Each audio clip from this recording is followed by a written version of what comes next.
Hello mga bossing! Welcome back sa my channel.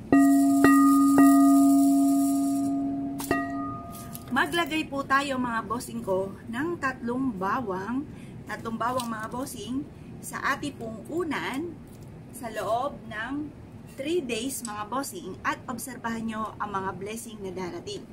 Ito po yan. Ngayon, gamitin natin ito sa ating pagtulog. Ihag po natin siya. Ito po yung magdudulot sa atin ng swerte.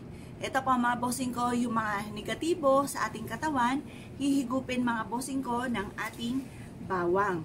Ito po mga bossing ko, yung nasubukan nyo na. Dati, parang wala sa isipan ko na gawin po ito. Pero alam ko po siya mga bossing, pero parang wala akong time na gawin. Pero nang sunubok po ako na napakaraming pagsubok mga bossing, nagkaroon ako ng time kasi hindi ko alam kung anong solusyon sa mga problema ko mga bossing. Kaya ang ginawa ko mga bossing ko, wala namang masama na sumubok, ay kinuha ko po ang bawang. Naglagay ako sa aking wallet, naglagay ako sa aking pumbag, at naglagay din po ako mga bossing ko sa aming unan. Lahat po ng unan namin ay pinaglalagyan ko mga bossing. Dahil feeling ko dati, kami nga po mga bossing ko ay dumaan sa maraming pagsubok. At feeling ko po mga bossing ko, dapat lahat kami ay meron ito. Naglagay ako ng ganito mga bossing. Sabi ko sa kanila, huwag nilang itong tatanggalin. At pagkatapos mga bossing, ang dami-dami mga blessing na dumating na hindi ko inaasahan. Bukod po sa lagi kong pinagdadasal, mahal na Panginoon, pagkalooban niyo lang ako, kahit isang beses lamang na pagkakataon at hindi ko ito sasayangin. Yung mga ganun, lagi kong sinasabi po yun. Tapos lagi ako nagsasabi ng mga magaganda. Binago ko yung aking pag-uugali na dati-dati negang-nega po ako. At halos lahat ng mga tao sa paligid ko ay lagi kong inaaway. Araw-araw, mainit po ang aking ulo mga bossing. At yun po mga bossing ko ay binago ko ang aking sistema. Hanggat may kakayahan na huwag ma-high blood, huwag ka ma-high blood.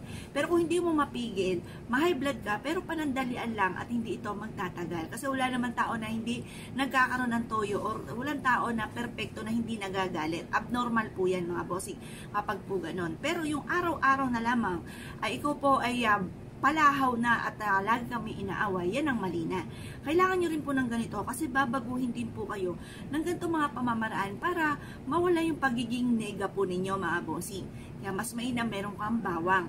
Kung meron kang kakilala na ganyan, payuhan nyo na maglagay ng bawang sa ilalim ng kanyang unan dahil may kakayahan po ito upang sa ganon, siya po yung magbago ng sistema sa yung pananaw niya sa kanyang buhay. Yung mga araw-araw niyang ginagawa na mali ay mabago.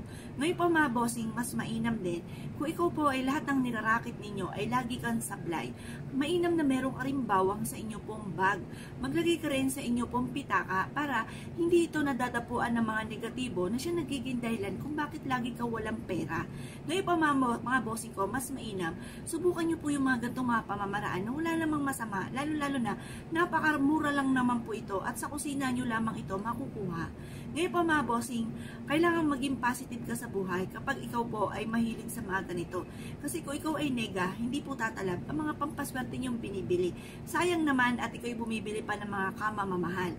Tapos ikaw ay nega pa ring tao. Kailangan mga bossing ko ay maging positibo ka sa buhay dahil makakatulong po yan sa atin. Ang pagiging positibo, anti-wrinkles din po yan mga bossing. At ganoon din po, pagagaanin, ang daloy ng swerte po sa atin mga bossing. Kasi kung ikaw ay nega, nako dadami lalo ang kulubot ng inyo pong mukha mga bossing. At magkakaroon ka na napakaraming wrinkles. Kaya bago-bago mga bossing ko, lalo-lalo na papalapit na ng papalapit ang 2024 mga bossing. Ngayon pa mga bossing, kung kayo po naniniwala at tayo siya po itong gawin, subukan nyo na po ito at mag-wish ka na sa gawing silangan na mabago ang takbo ng inyong pong pamumuhay at magtuloy-tuloy ang pasok ng swerte. Kaya kung kayo po naniniwala at tayo siya po itong gawin, asya mga bossing, good luck po sa inyo po lahat.